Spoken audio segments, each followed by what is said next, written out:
கன்னியாகுமரி மேற்கு மாவட்டம் பத்மநாபபுரம் தொகுதிக்கு உட்பட்ட செருக்கோள் ஊராட்சியில் 100 நாள் வேலைவாய்ப்பு திட்டத்தை விடியா திமுக அரசு 40 நாட்களாக குறைத்தும் 6 மாதமாக சரியான முறையில் ஊதியம் வழங்காமலும் பொய்கூறி மக்களை ஏமாற்றி வேலை செய்ய வைப்பதாக எழுந்த புகாரின் பேரில் கன்னியாகுமரி மேற்கு மாவட்ட கழக செயலாளர் ஜெயசுதர்ஷன் செருக்கோள் ஊராட்சிக்கு நேரில் சென்று 100 நாள் வேலை திட்டத்தை கழக நிரந்தர பொதுச் செயலாளர் புரட்சித் தமிழர் மாண்புமிகு எடப்பாடியார் அவர்கள் அறிவித்தது போல் 150 நாளாக உயர்த்தி தர நடவடிக்கை எடுக்கப்படும்.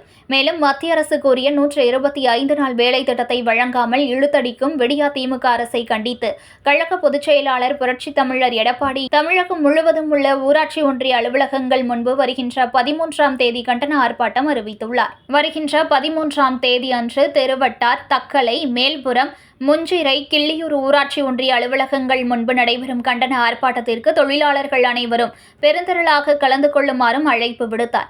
மேலும் அப்பகுதி மக்களுக்கு எடப்பாடியார் அவர்கள் அறிவித்த தேர்தல் வாக்குறுதிகள் அடங்கிய நோட்டீஸ் வழங்கி ஆதரவு திரட்டினார்.